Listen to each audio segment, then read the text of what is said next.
मध्य पूर्वेतील तणावानं आता धोक्याची पातळी ओलांडली आहे। अमेरिका आणि इस्रायलच्या हल्ल्यांना इराणनंही प्रत्युत्तर दिलंय।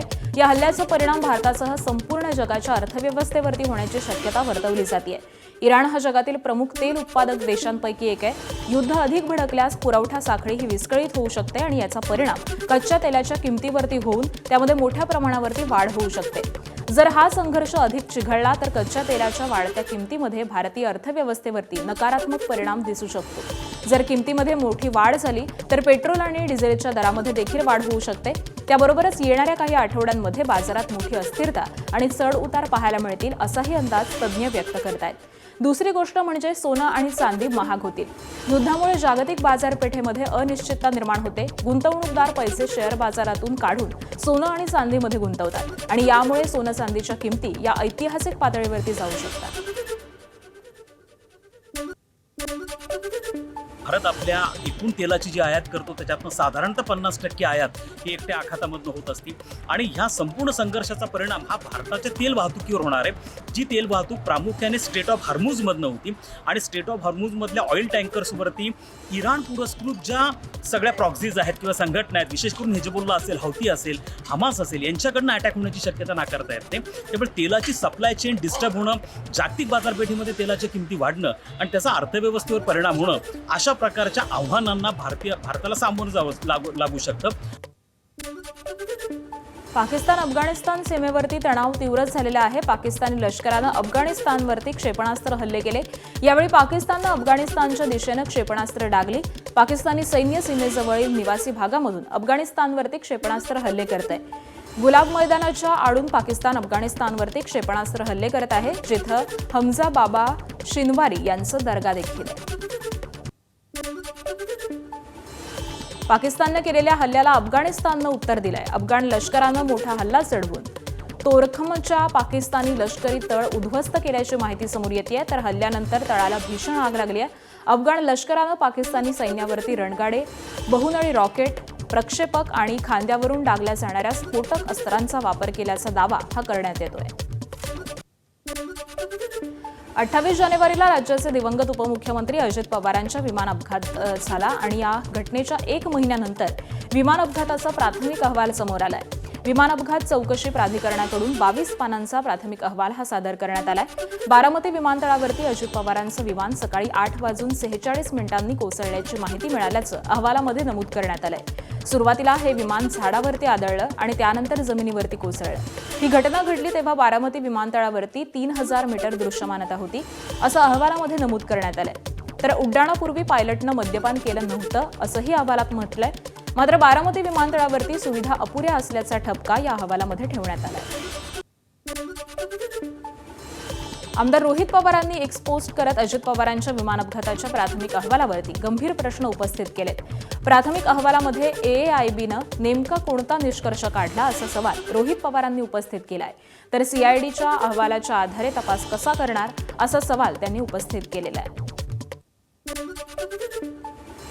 दरम्यान या अहवालानंतर अदिती तटकरेंनी प्रतिक्रिया दिली आहे। सर्व यंत्रणांचे अहवाल एकत्र करून एक ठोस अहवाल तयार करायला हवा असं अदिती तटकरेंनी म्हटलेलं आहे। या जागतिक ज्या यंत्रणा आहेत यांची पण मदत घेऊन त्यांचा आणखीन काही नव्याने अहवाल येतो का हे सुद्धा त्याच्यामध्ये पाहावं लागेल। आणि या ज्या 4-5 यंत्रणा आहेत यांचे अहवाल हे एका मला वाटते प्लॅटफॉर्मवर, कारण एक यंत्रणा आपापल्या पद्धतीनं चौकशी करते, त्याच्यामुळे ह्या सगळ्या अहवालांचं, वेगवेगळ्या यंत्रणेंच्या अहवालांचं एकत्रीकरण करून एक ठोस असा एक अहवाल किंवा त्या संदर्भातलं एक रिपोर्ट हे दिलं गेलं पाहिजे। अजित पवारांच्या विमान अपघाताचा प्राथमिक अहवाल समोर आलाय, मात्र यावरती अंदाज बांधणं योग्य नाही असं मंत्री उदय सामंतांनी म्हटलंय।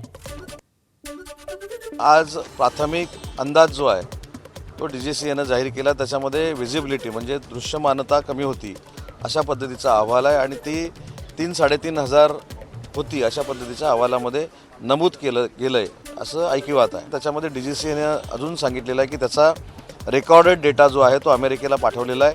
अमेरिकेची यंत्रणा त्याच्यावर जो रिपोर्ट देईल त्याच्यानंतर हे खुलासे केले जातील आणि डीजीसीएची देखील अजून तपास यंत्रणा सुरू आहे। त्याच्यामुळे प्राथमिक अंदाजावर आपला अंदाज बांधणं हे माझ्यासारख्या कार्यकर्त्याला योग्य नाही। आणि या अहवालानंतर आमदार अमोल मिटकरी आणि विकास लवंडेंची प्रतिक्रिया देखील समोर आलेली आहे. पाहूयात. DGCAच्या या अहवालावर आम्ही समाधानी असू शकत नाही. ते नक्कीच VSR कंपनीवर त्यांचं मरण लोटत आहेत. याच्यामध्ये सर्वात जास्त चुका ह्या DGCAच्या अधिकाऱ्याच्या आहेत. त्यांनी जाणीवपूर्वक ते VSR व्हेंचर दिलं. बारामतीच्या एअरपोर्टच्या जवळची कुठली व्हिजिबिलिटी याची त्यांनी चौकशी केली नाही. लँडिंग जिथं होतंय, लँडिंग काय तिथं गोजूबावीला होणार नव्हतं ना, लँडिंग तर मेन एअर स्ट्रीपवर होणार होतं. आता तुम्ही हा अहवाल कशाला देताय? त्याच्यामुळे याबाबत अधिक तपशीलवार माहिती घेऊ. पण DGCAच्या अधिकाऱ्यावर सदोष मनुष्यवध म्हणणं आहे की VSR कंपनी आणि DGCAचे अधिकारी हे दोनच जबाबदार आहेत अजितदादांच्या विमानाच्या घातपाताला. नाही, गेले अनेक वर्ष मला मुंबई शहरातील असेल, महाराष्ट्रातील असेल, मी शेतकऱ्याचा मुलगा आहे, त्यामुळे शेतकऱ्याच्या हिताचे प्रश्न असतील हे सर्व मला त्याचा अभ्यास आहे. आणि या अभ्यासाच्या माध्यमातूनच त्या ठिकाणी सरकारने जे करणं आहे, केलं पाहिजे, हे त्या ठिकाणी जे मला अपेक्षित होतं ते झालं नाही, म्हणून तशा पद्धतीचा निर्णय घेण्यात आला. उपमुख्यमंत्री सुनेत्रा पवार यांच्याकडे असलेल्या एकाही खात्याची उत्तरं त्या या अधिवेशनामध्ये स्वतः देणार नाहीत. त्यांच्या संबंधित मंत्र्यांची जबाबदारी इतर मंत्र्यांवरती सोपवण्यात आलेली आहे. क्रीडा आणि अल्पसंख्याक खात्यातील उत्तरं ही मंत्री दत्तात्रय भरणे देणार आहेत, तर राज्य उत्पादन शुल्क खात्याची जबाबदारी मंत्री हसन मुश्रीफ यांच्याकडे देण्यात आली आहे. अजित पवार यांच्या अकाली निधनानंतर सुनेत्रा पवार यांनी उपमुख्यमंत्री पदाची शपथ घेतलेली होती आणि त्यांचं हे पहिलंच अधिवेशन असल्यामुळे त्या काय बोलणार याकडे लक्ष होतं.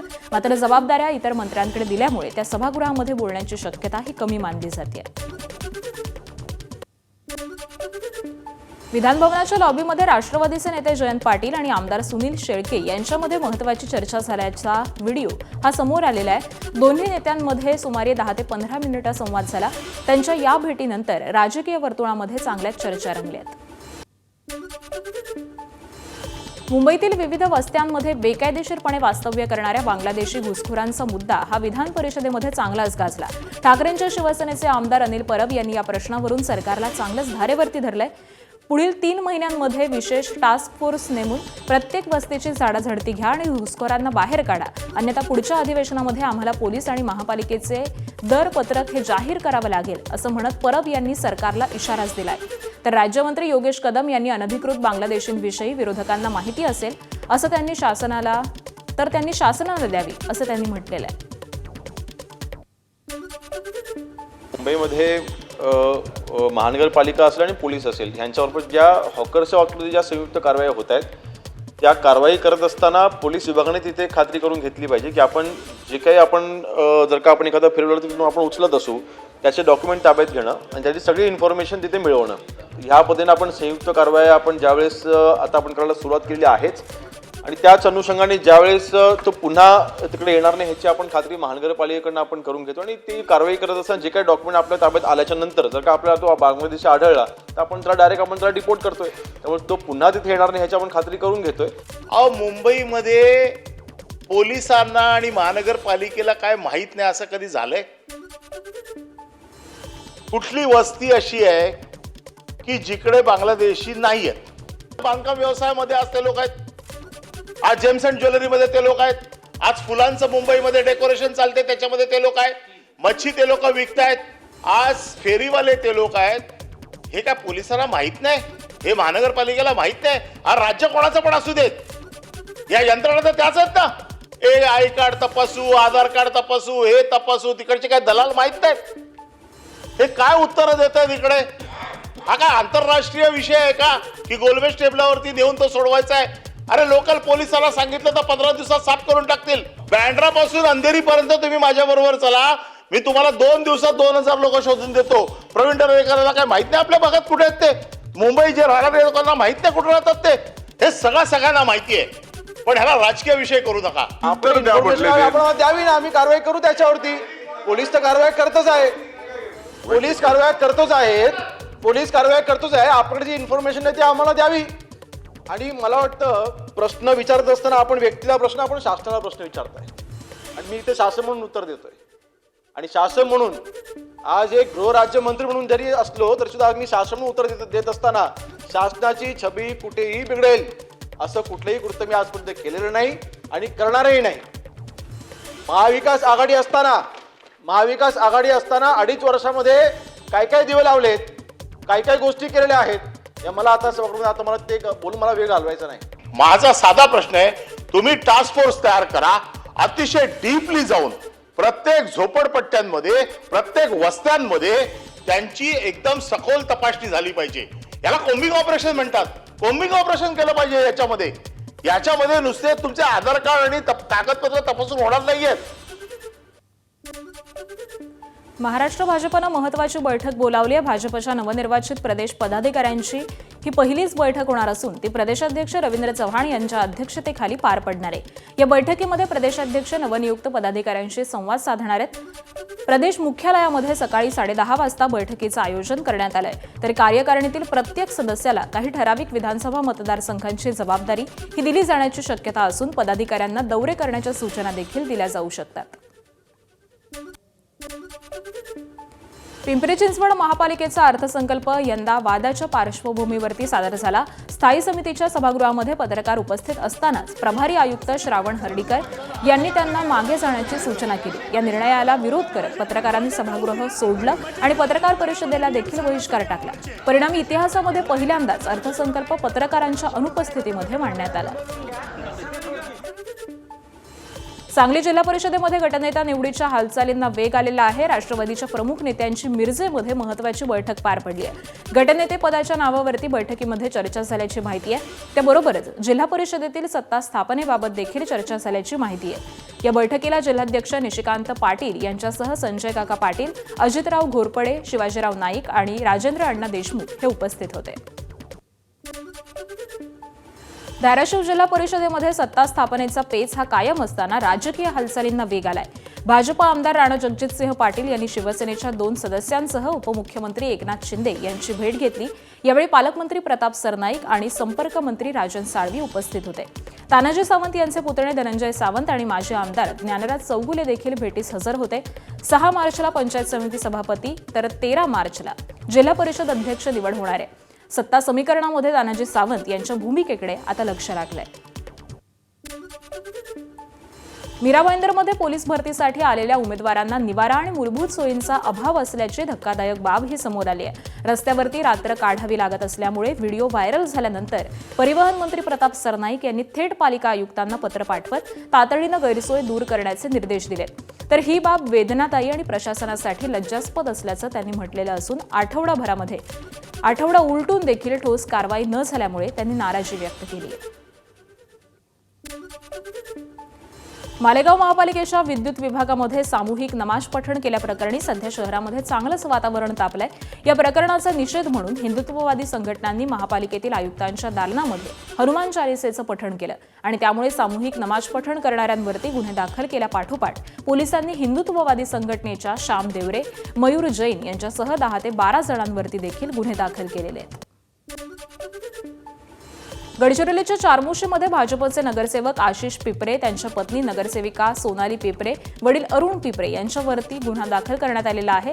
उसने घेतलेल्या पैशांच्या परतफेडीवेळी ट्रॅक्टर विक्रीचा बनाव रचून तब्बल 7.5 लाख रुपयांची फसवणूक केल्याचा आरोप या तिघांवर देखील करण्यात आलाय. तर दरम्यान अगरबत्ती प्रकल्पामध्ये आर्थिक फसवणूक केल्याच्या आरोपावरून 25 महिलांनी जिल्हाधिकारी कार्यालयासमोर आमरण उपोषण सुरू केलेलं होतं. यातील 4 महिलांची प्रकृती ही बिघडलेली आहे.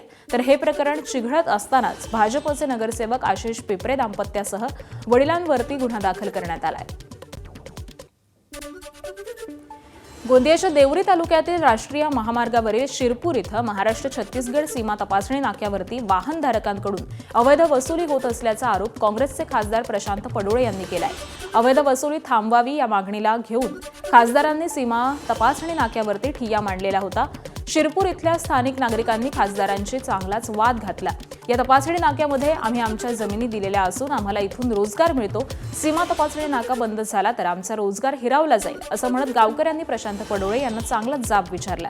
यावेळी शिरपूर येथील स्थानिक नागरिक आणि काँग्रेसचे खासदार प्रशांत पडोळे यांच्यामध्ये चांगलीच शाब्दिक चकमक ही देखील पाहायला मिळाली. सिंधुदुर्गच्या मालवणमधील समुद्रामध्ये सागरी पोलीस अधिकाऱ्यांची बोट बुडाल्याची माहिती समोर आली आहे. सिंधुदुर्ग किल्ल्याच्या मागे समुद्रामध्ये गस्ती घालत असताना ही घटना घडलेली आहे. वाऱ्याच्या वेगामुळे खासगी बोट ही दगडावरती आदळून बोटीमध्ये पाणी गेल्यामुळे बोट बुडाल्याची प्राथमिक माहिती ही समोर आली आहे. तर 2 अधिकारी आणि 3 खलाशी असे मिळून 5 जण या बोटीमध्ये होते. मात्र स्थानिक मच्छीमारांनी सर्वांना सुखरूपपणे वाचवलेलं आहे. बुलढाण्यामध्ये एका तरुणीला अश्लील फोटो व्हायरल करण्याची धमकी देऊन ब्लॅकमेल करणाऱ्या तरुणाला नागरिकांनी चोप दिलाय. संबंधित मुलगी ही शेगाव परिसरातील एका नामांकित महाविद्यालयामध्ये अभियांत्रिकीचं शिक्षण घेतेय.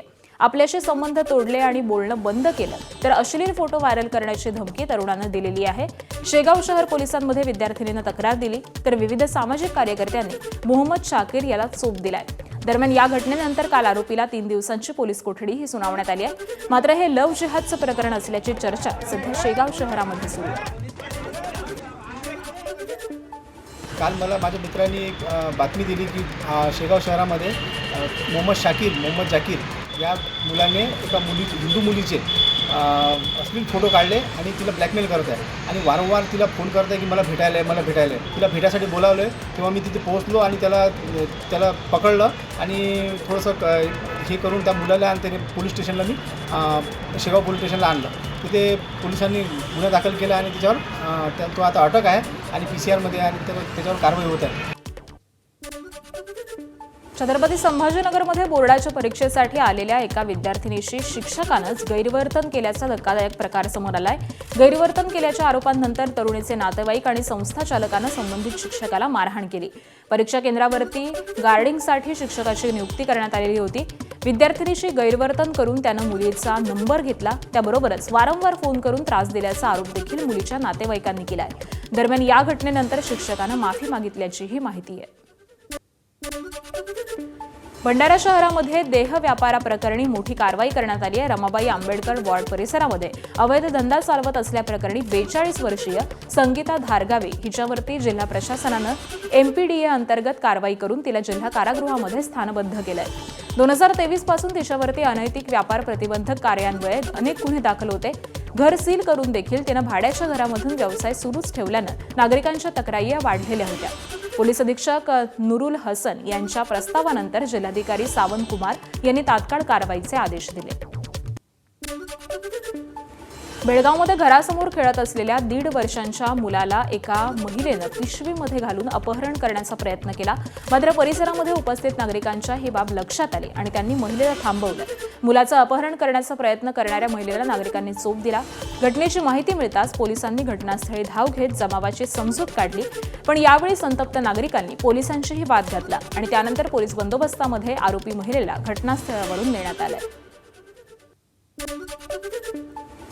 जळगावच्या चोपडा तालुक्यातील अकुलखेडा गावामध्ये एका प्रियकरानं आपल्या विवाहित प्रेयसीची गोळ्या झाडून हत्या केलेली आहे आणि त्यानंतर सुद्धा आत्महत्या केल्याची धक्कादायक घटना समोर आली आहे. संबंधित महिलेची मुलगी शाळेतून घरी आली आणि तेव्हा तिला आपली आई आणि आणखी एक जण रक्ताच्या थारोळ्यामध्ये पडलेले दिसले.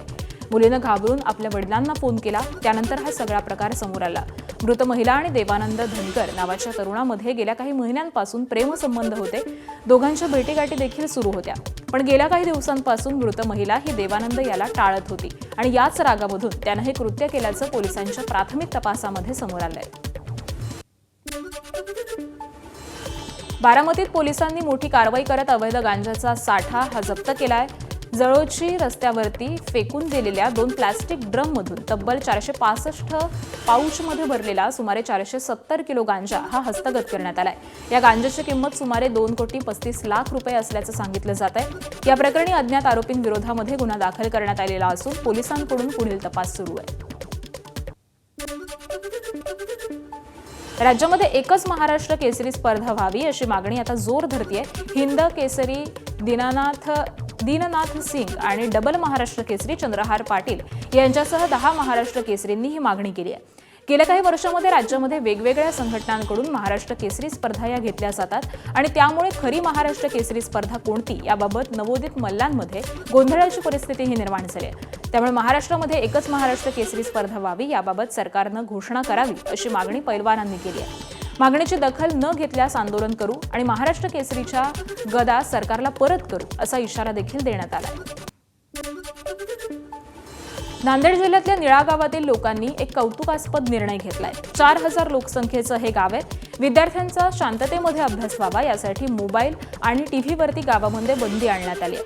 गावातील मंदिराच्या लाऊडस्पीकरवरून सायरन वाजवला जातो आणि त्यानंतर सकाळी आणि संध्याकाळी 7 ते 9 दरम्यान गावातील टीव्ही आणि मोबाईल हे पूर्णपणे बंद ठेवण्यात येतात. काल मराठी भाषा गौरव दिनाचं औचित्य साधून या गावकऱ्यांनी या निर्णयाची अंमलबजावणी केली आहे. तर या निर्णयामुळे विद्यार्थ्यांना अभ्यास करण्यासाठी पोषक वातावरण होईल अशी गावकऱ्यांना अपेक्षा आहे. मुंबईमध्ये नॅशनल स्टुडंट फिल्म फेस्टिवलचं आयोजन करण्यात आलंय. या फेस्टिवलमध्ये जगभरातील विद्यार्थ्यांनी तयार केलेल्या शॉर्ट फिल्म्सची स्पर्धा आणि प्रदर्शन आयोजित करण्यात आलं. या फिल्म फेस्टिवलच्या माध्यमामधून तरुण चित्रपट निर्मात्यांना आपली कला सादर करण्याची संधी मिळणार आहे. त्याबरोबरच चित्रपट क्षेत्रामध्ये करिअर करू इच्छिणाऱ्या विद्यार्थ्यांसाठी हे फेस्टिवल महत्त्वाचं व्यासपीठ ठरणार आहे. मुंबई विद्यापीठाच्या कलिना कॅम्पसमध्ये या फिल्म फेस्टिवलचं आयोजन करण्यात आलंय.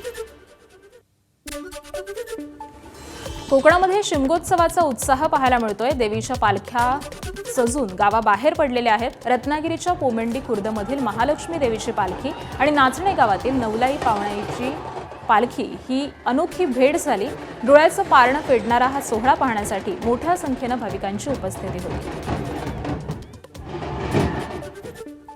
यवतमाळमध्ये राष्ट्रीय विज्ञान दिनानिमित्त बालवैज्ञानिकांची उत्स्फूर्त विज्ञान प्रदर्शन रंगली. स्काय इंटरनॅशनल पब्लिक स्कूलमध्ये आयोजित या प्रदर्शनाचं उद्घाटन वरिष्ठ शास्त्रज्ञ डॉक्टर प्रमोद यादगीरवार आणि प्राचार्य सुप्रभा यादगीरवार यांच्या हस्ते करण्यात आलं. विद्यार्थ्यांनी पर्यावरणपूरक तंत्रज्ञान, सौर ऊर्जा आणि दैनंदिन जीवनातील वैज्ञानिक संकल्पनांवरती आधारित प्रकल्प हे सादर करत वैज्ञानिक दृष्टिकोन दाखवला. कचरा व्यवस्थापन, नैसर्गिक शेती, जलशुद्धीकरणावरील प्रयोग हे लक्षवेधी ठरलेले आहेत. सोलापूरच्या अकलूजमध्ये राज्यस्तरीय लावणी स्पर्धेला सुरुवात झाली आहे. सुलक्षणा देवी मोहिते पाटील, स्वरूपा राणी मोहिते पाटील आणि सयाजीराजे मोहिते पाटील यांच्या हस्ते या लावणी स्पर्धेचं उद्घाटन झालं. यावेळी राज्याचे माजी उपमुख्यमंत्री विजयसिंह मोहिते पाटील सुद्धा उपस्थित होते. राज्यातील आघाडीच्या 11 स्पर्धकांनी या लावणी स्पर्धेमध्ये सहभाग घेतलेला असून ते आपली कलाही सादर करतात. ही लावणी स्पर्धा पाहण्यासाठी राज्याच्या विविध भागामधून लावणी रसिकांनी हजेरी लावलेली असून यामध्ये मोठ्या प्रमाणावरती महिला रसिकांचा देखील समावेश आहे. बॉलिवूडमध्ये गाजलेले चित्रपट हे पुन्हा रिलीज होण्याचा ट्रेंड हा सध्या सुरू आहे.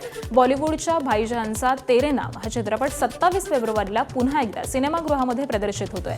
प्रेमकथेवरती आधारित असलेल्या या चित्रपटाला प्रेक्षकांनी पहिल्याच दिवशी अक्षरशः डोक्यावर घेतलं. पिंकविलाच्या अहवालानुसार तेरे नाम या चित्रपटानं तब्बल 25 लाखांची कमाई केली आणि त्यामुळे बॉलिवूडचा भाईजान सलमान खानच्या तेरे नाम चित्रपटाची आजही क्रेज ही कायम आहे, यामध्ये तिळमात्र शंका नाही. अभिनेत्री रश्मिका मंदाना आणि अभिनेता विजय देवरकोंडा मनोरंजन विश्वातील लोकप्रिय जोडी आहे. सध्या दोघं त्यांच्या लग्नामुळे चर्चेत आहेत. लग्नाचे फोटो हे सोशल मीडियावरती व्हायरल होत असताना रश्मिका आणि विजयनं राणाबल्ली या आगामी चित्रपटाचं पोस्टर शेअर केलंय. त्याबरोबरच टी सिरीजनं यूट्यूबवरती चित्रपटाचं एंधया सामी हे प्रोमो सॉन्ग शेअर केलेलं आहे. तर महत्त्वाची बाब म्हणजे हे गाणं मराठमोळ्या अजय अतुल यांनी संगीतबद्ध केलंय. दोघांचा पुन्हा एकदा एकत्रित चित्रपट पाहायला मिळणार आहे. रश्मिका आणि विजयच्या चाहत्यांना यामुळे सुखद धक्का बसलाय.